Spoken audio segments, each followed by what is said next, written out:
Right. Hello, Nick Crossley here. Hopefully this is working.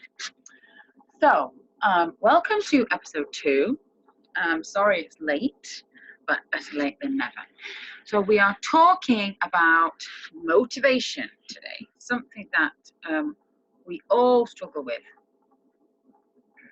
sometimes. Even top athletes struggle with motivation. And sometimes I think what you need to understand is that people confuse motivation with discipline. So you can't really compare yourself to somebody like Mo Farah because he's been training for so long, like most of his life. So initially he was motivated to start running probably because he loved it and he loved the feeling of it. But then that would have developed into a habit, and there comes the discipline. Okay? Right, so what we're going to cover today, if I can get my PowerPoint to work. Come on. Show me this slide.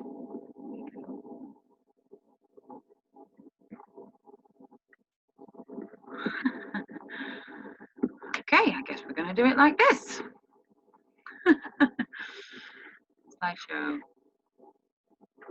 from the beginning. Go. Right. There we go. Okay, so what is motivation? Essentially, motivation is the drive to do something that is overriding or stronger than your drive or your desire to not do it. So, for example, when somebody suddenly finds out that they're dying and they've got 3 months to live, all the other bullshit stops mattering. And so therefore, their desire to do stuff like visit people, see the world, tell people they love them, is a higher need and a higher desire than something like just go to work every day to get money, because ultimately long term that will give you the savings and stuff to do the thing eventually you want to do. Okay?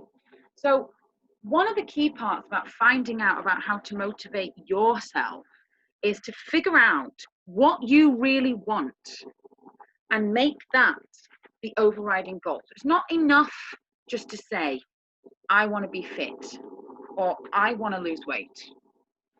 You have to want it more than you want a cheeseburger or more than you want to sit down and have a binge on Netflix. Okay, so here I've got a few keys to motivating yourself. Firstly, you've got to know yourself. You've got to know yourself. You know, look back in your life and think about times when you just did something. You didn't think about it. You didn't procrastinate about it. You just did it. Why was that? What was it? For me, the example is I went to Japan. I came back from Prague with the express intention of applying to the jet scheme. And everything I did for an entire year was aimed at that goal. So the goal was to get on the jet scheme. Beyond that, it was to go to Japan. I told everybody, I'm going to Japan in the summer. I'm going to Japan in summer 2004.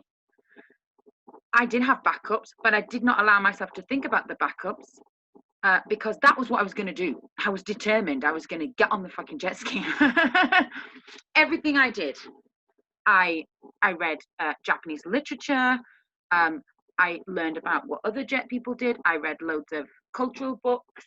I learned about the culture. I started learning the language. And every time somebody said to me, oh, why are you temping here? What are you doing? And I said, well, I'm just temping here because in July I'm going to Japan.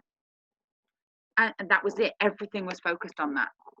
So you could say that looking at my little list here, my goal was go to Japan, right? In brackets, get on the jet scheme. Underneath that, if not jet scheme, something else, Aeon or Nova or something like that.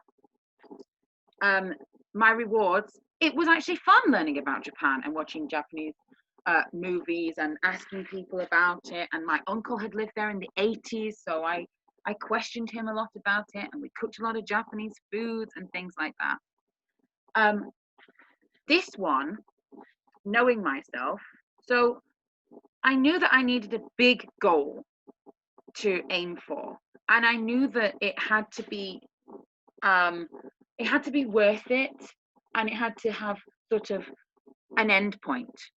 So there was no sort of, oh, I'm going to go to Japan someday. It was, I'm going to Japan in July. The jet scheme has a very strict entry policy. So you start applying in November, and then you might hear about your interview in sort of December for January. So then I had interview prep to do, and then everybody goes in July. And there's inductions in the UK, and there's inductions in Tokyo, and then you get separated. So there was a strict timetable. Now, for me, knowing the kind of person that I am, I like my routine. Slightly autistic, OCD, so I need to have a plan. If it was something else like, oh, I might go to Japan in the future, I never would have gone. In that respect, the jet program was perfect for me. Do I know would I still have gone to Japan had I not got on jet? I have no idea, but I was definitely determined to. And also the accidental thing that I did every single night, visualization. I didn't even know this was a thing, but I was so obsessed with going to Japan that every single night before I went to sleep, I imagined myself already living there. I fantasized about living there in a tiny apartment and being with Japanese people and teaching the Japanese kids every single night. And without knowing it, that's visualization. That's actually a technique that people use to achieve their goals. So how can we relate this to fitness? When you set goals, it's not just about the SMART goals anymore. So like I said, when you're trying to motivate yourself, first of all, figure out what makes you tick. What has made you leap out of bed in the past, and tap into that.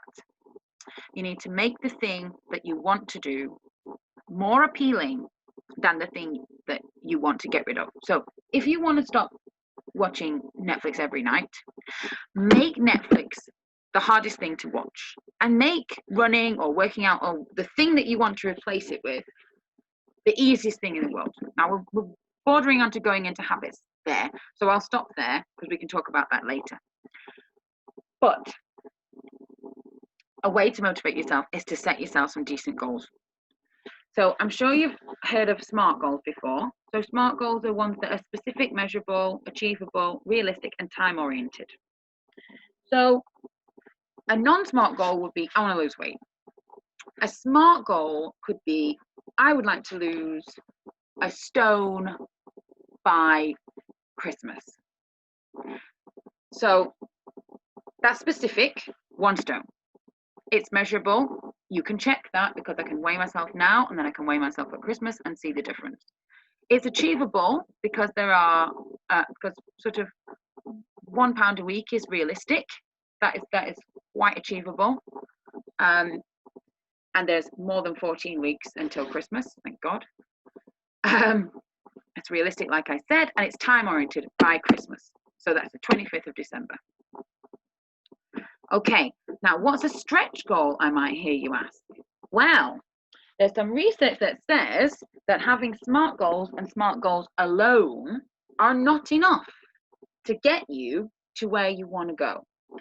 So I've been listening to a fascinating book at the moment called, I'll probably mess up the title, let me look it up, hold on.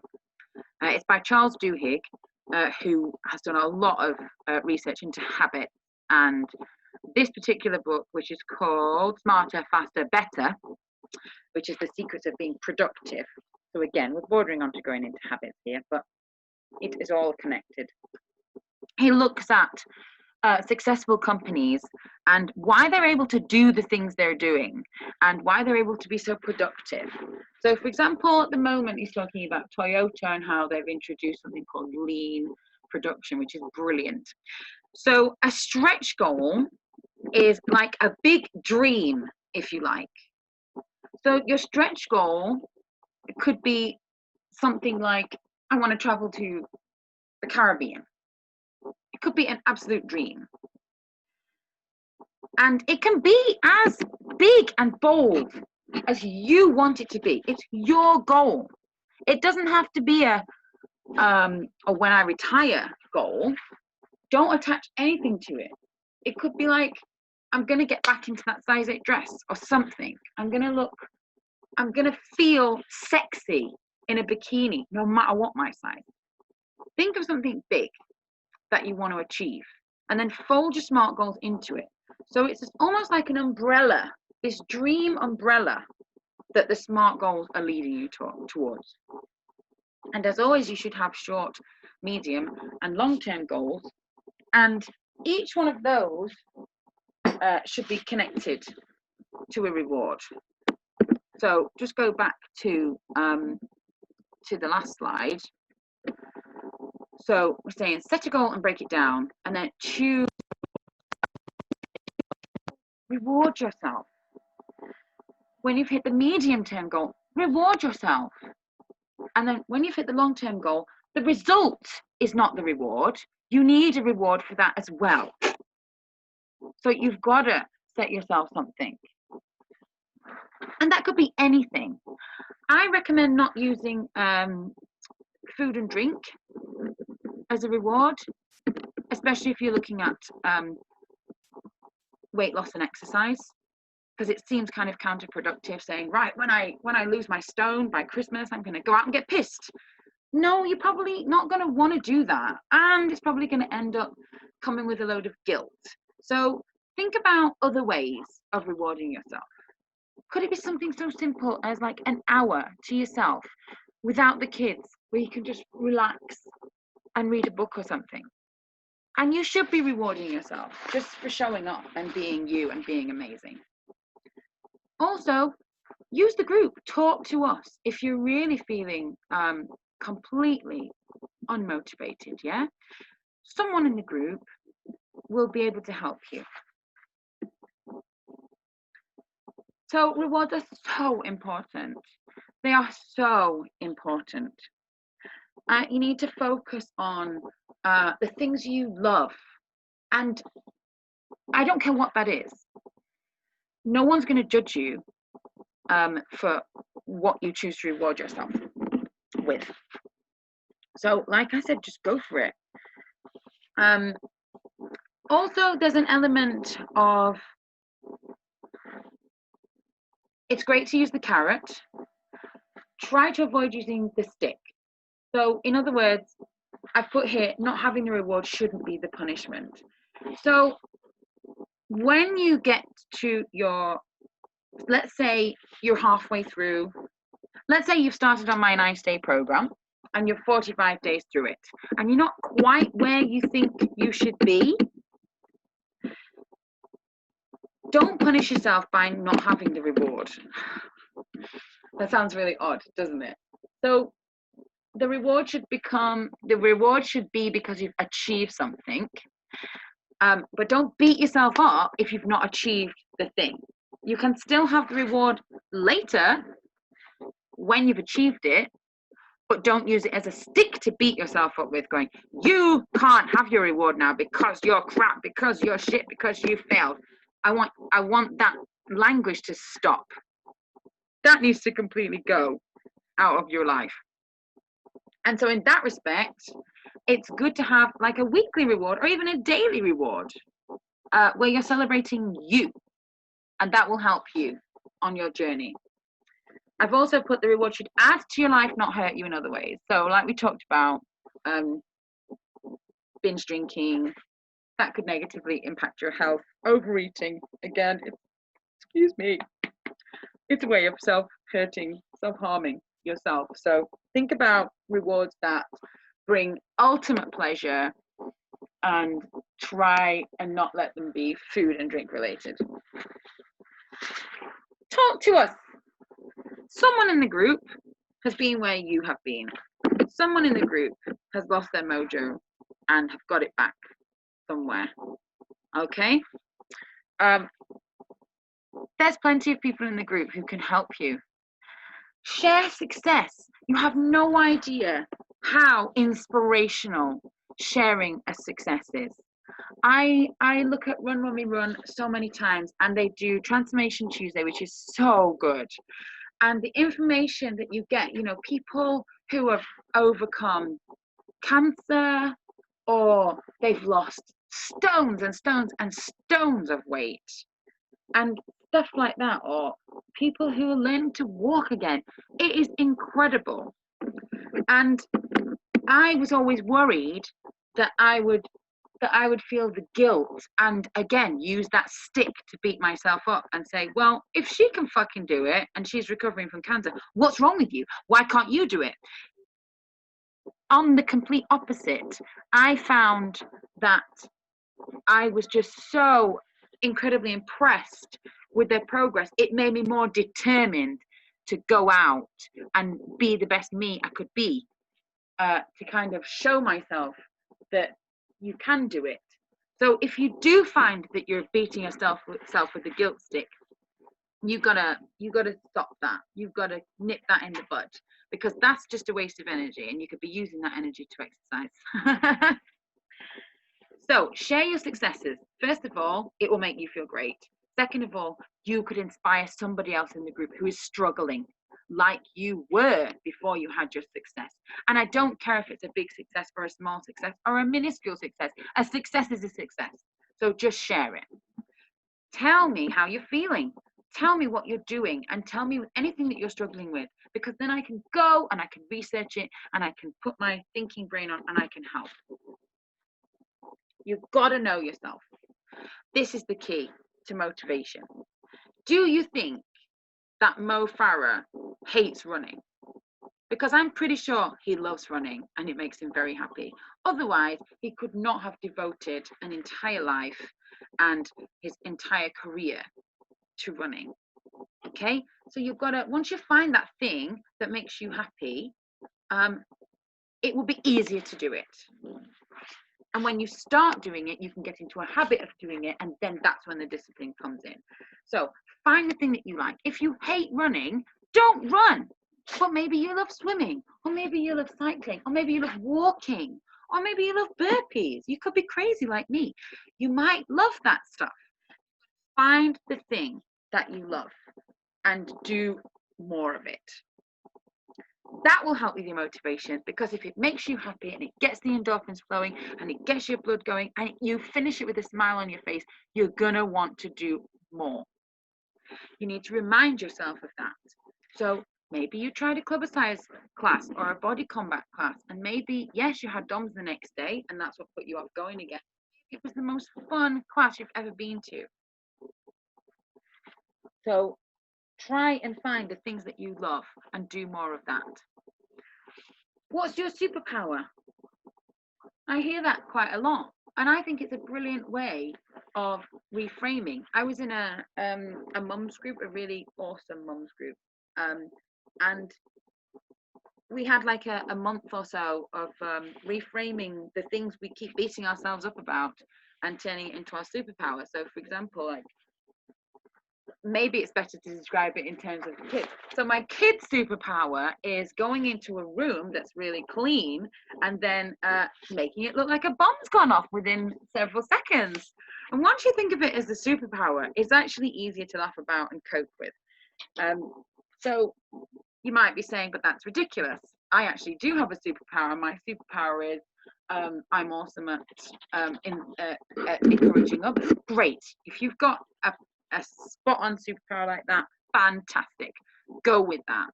How can you use that to shine that light on yourself and help push yourself more?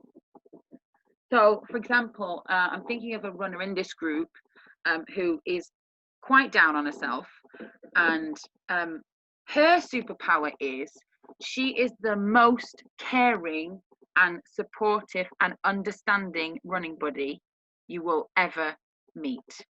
And when you run with her, she helps to build you up. And she needs to turn that superpower on herself, because it's an amazing superpower. and she can't see her amazingness. Even though she ran a bloody marathon, she still thinks she's not a proper runner. So just try and analyze yourself and figure out what's the one thing that you do so well. How would other people describe you? If you went running with me, what would we talk about? What would you be so excited about? What would you have passion about? When you figure that out, you can tap into that to increase your motivation. So we talked briefly about visualization. Think about where you're going to be. So if it's a weight or a fat loss goal, then what you can do is you can imagine yourself standing in front of your future you. And maybe she's more toned, maybe she's more confident, maybe she's energetic, maybe she's more smiley. Maybe she doesn't get so pissed off all the time. I'm totally talking about myself here. You stand in front of this person, imagine them in full color, hear them talking. What do they sound like? What do they look like? What do they say? And you can even, if you can even visualize stepping into that person and looking around in their eyes. And do this often if you can. It really helps. Like I said, I accidentally did this when I was working in the UK to pass the time to go to Japan, and it really worked. It really, really worked. Okay, so I hope that's helped you understand a little bit more about ways to motivate yourself. I'm just being attacked by a dog. So a lot of people think that when they have lack of motivation or they struggle to get going, that they're weak. Okay, this can't be further from the truth. Okay, we need to stop thinking of ourselves in terms of oh, that's a strong person there and I'm a weak person. Okay, first of all, everyone's got their own shit going on and you can't compare. Okay, I'm struggling with things, you're struggling with things, everyone's struggling with things. Okay, athletes, when we see them, that is a product of 10 years or so of hard work and effort, and a lot of it is to do with habits. Okay, if you joined a swimming club and their schedules were meet at 4 a.m. in the morning 3 times a week to swim and do drills, and you started doing that, that would become a habit and that would become your norm. To a normal person, a non-swimming athlete, you think, oh my God, I'm not going to get up at 4 in the morning and go swimming. Yeah, that's because you've got other shit on the go, right? But to them, that becomes their normal. So another great way of getting you to do the things you want to do, it comes back to the habits. So do you want to go for a run as soon as you get in from work? Great, right? If you really, really want it and you will love doing it and it will benefit you and it will help you hit your goals, then you have to make that thing the most appealing thing ever. It has to be the drive to do that run has to be higher than the drive to sit on your ass and watch Netflix, okay? So if you're struggling with your motivation right now and you really want to figure out how to get it back, you've got to do some digging. Dig down, ask yourself, what do you like? What do you hate? How can you make this thing more appealing? And talk to me, I can help, okay? So right now I'm motivated to have my brekkie because I haven't yet, and it is 10:15. So that's one of the fundamental drives, hunger. And I will be with you live on Thursday talking about, what am I talking about? I don't know, but it's episode 3. So take care, everybody.